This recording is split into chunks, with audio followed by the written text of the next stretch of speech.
আসসালামু আলাইকুম রহমতুল্লাহি ওবরকাতুহু। সম্মানিত দর্শক, আমাদের দেশের কি হয়েছে? আমাদের দেশের আসমান কেন কাঁপছে? সূর্য কেন মাঝে মধ্যে খুব রাগ হয়ে যাচ্ছে? কেন বাতাসের যে গতিবেগ, সেই গতিবেগ একদিকে নিয়ম অনুযায়ী চলছে না? বাতাস কেন বারবার ঘূর্ণিপাক খাচ্ছে?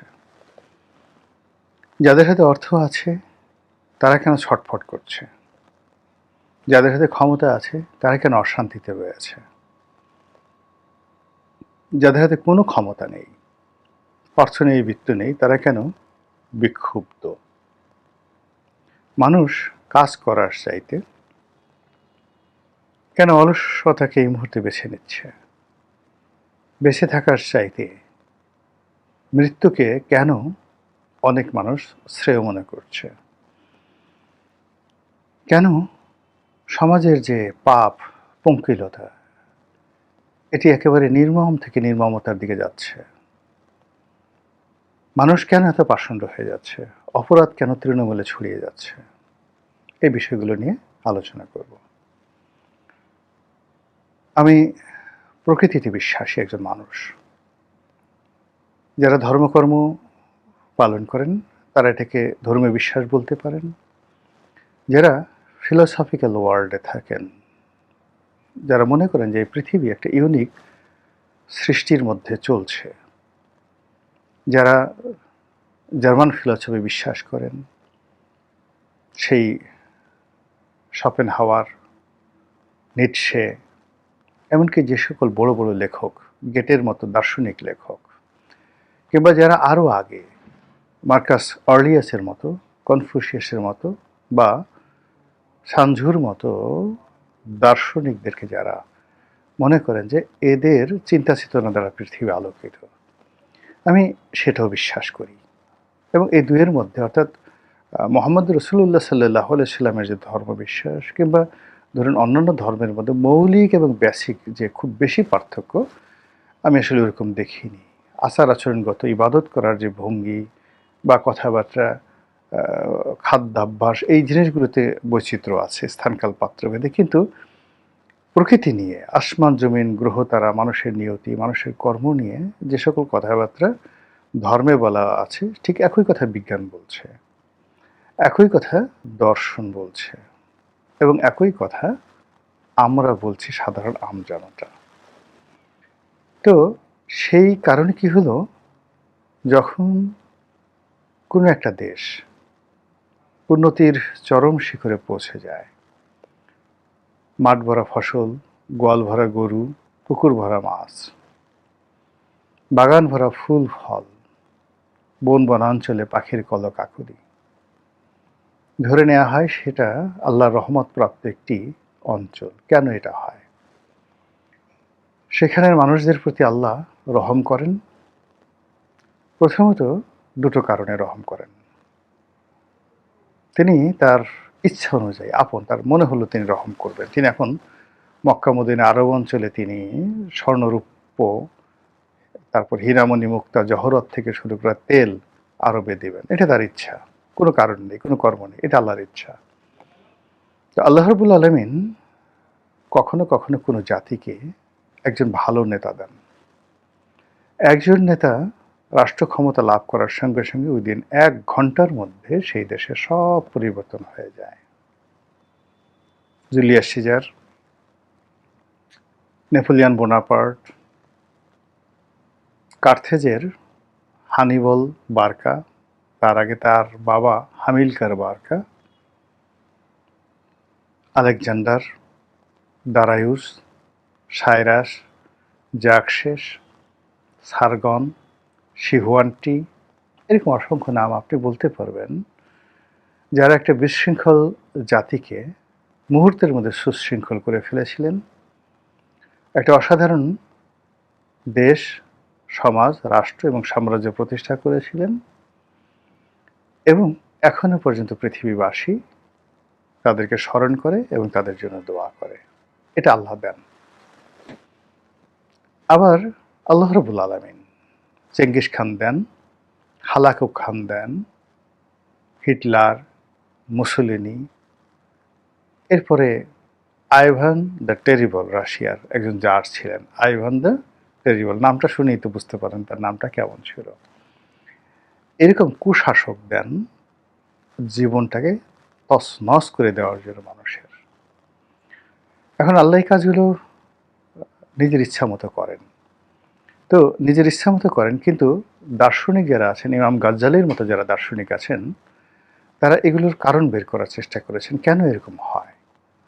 প্রথম কারণ হলো যে মানুষ যখন তওবার মোড়ে থাকে, মানুষ যখন ভুল স্বীকার করে, ভুল করে, এবং সে তওবার উপরে যখন স্থির থাকে যে আমি যদি কখনো আগামীতে সুযোগ পাই, তাহলে পূবের চাঁদ পশ্চিমে উঠে গেলে, অথবা আমার সামনে যদি বিষাক্ত খঞ্জর ধরা হয় আমার হলকুমের কাছে, তবু আমি অন্যায় করব না।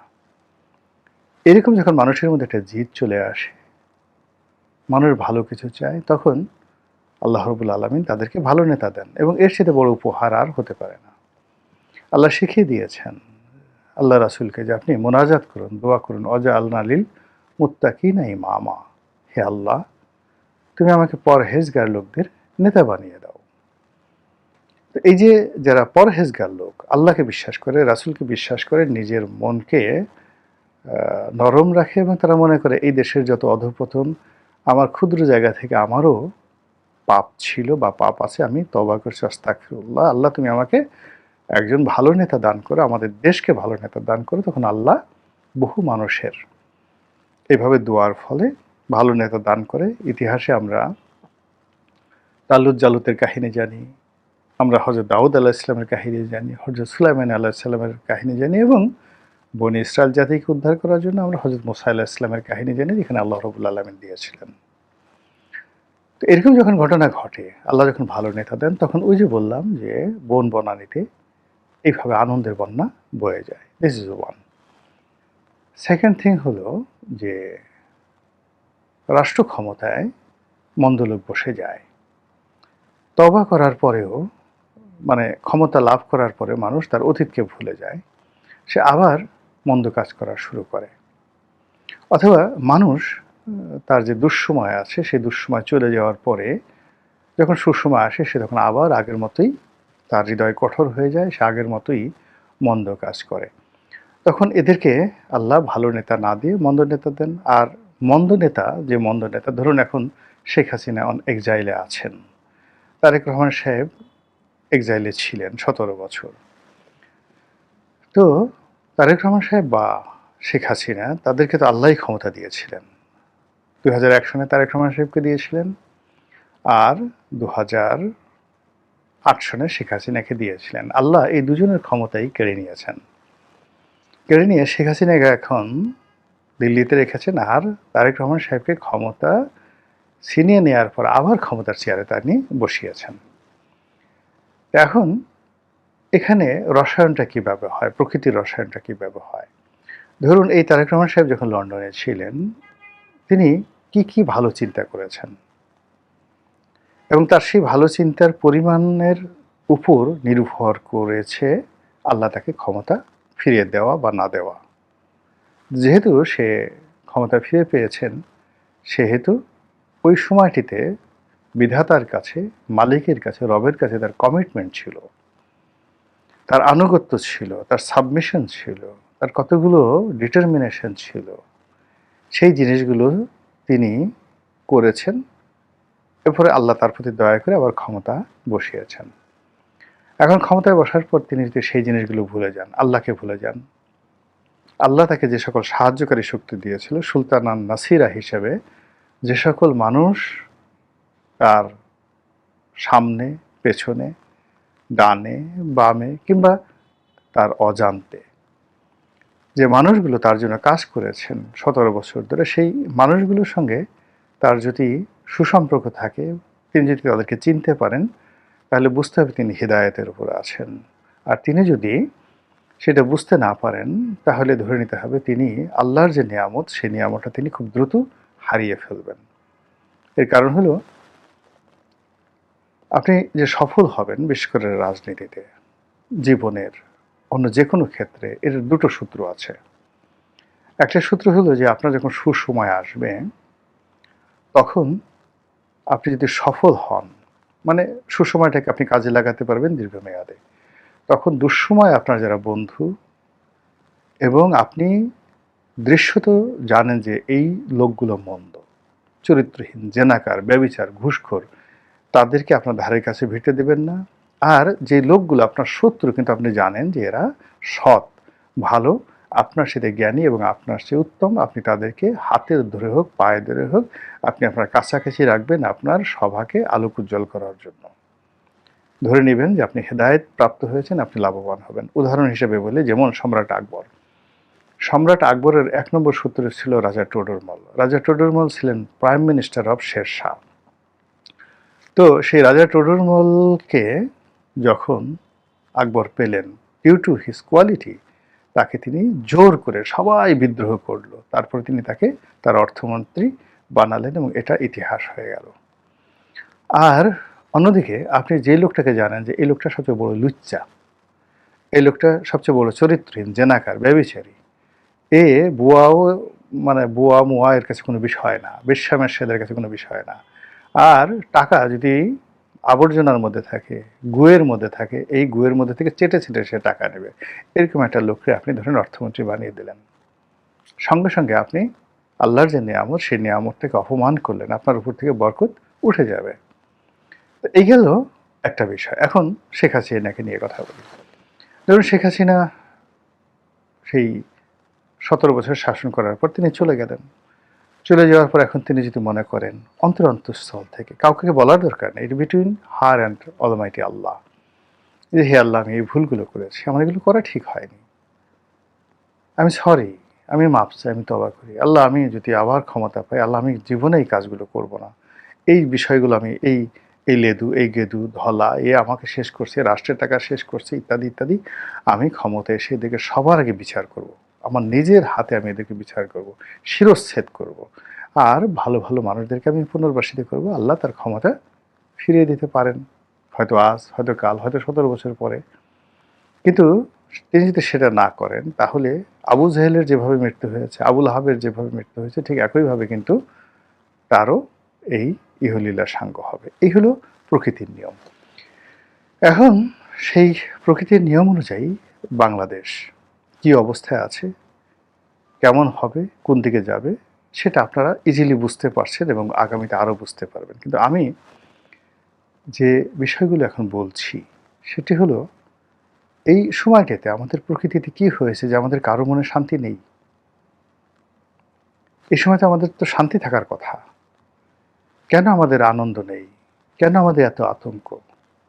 যখন রাত নেমে আসে, এই শহরে আমরা যারা কোনোদিন কোনো ভয় পাইনি, এখন কেন ভয় আমাদেরকে তাড়া করে? এই শহরে দীর্ঘদিন যখন আমরা ছিলাম, এই রিজিক নিয়ে আমাদের আগামী মাসে কিভাবে যাবে, একটা চাকরি হারিয়েছি তো আরেকটা চাকরি পেয়ে গেছি, আরেকটা ব্যবসা নষ্ট হয়েছে তো আরেকটা ব্যবসা পেয়ে গেছি। জীবনের যে যুদ্ধ, সেই যুদ্ধে আমরা কখনো ক্লান্ত হইনি, হতাশ হইনি, কিন্তু এখন স্থবির হয়ে পড়েছি সবাই। কারো মুখের দিকে তাকিয়ে আশার সঞ্চার হয় না, কারো দিকে তাকিয়ে মনে হয় না এই লোকটি আমার বান্ধব, কাউকে মনে হয় না এর কাছে গেলে সে আমার সাহারা হবে, অর্থাৎ আমাকে আশ্রয় দেবে।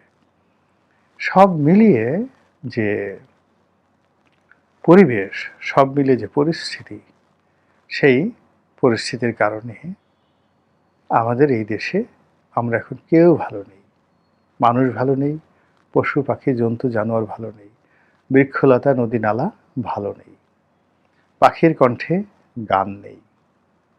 তাহলে যারা গেলেন আর যারা এলেন রাষ্ট্র ক্ষমতায়, তাদের যে চিন্তা চেতনা, তাদের কর্মের মধ্যে যে রসায়ন তৈরি হয়েছে, এগুলো কি আরশের মালিক আল্লাহ রাব্বুল আলামিনকে বিক্ষুব্ধ করেছে? নচেৎ প্রকৃতি কেন এইভাবে নিশ্চুপ হয়ে যাচ্ছে? কেন সবাই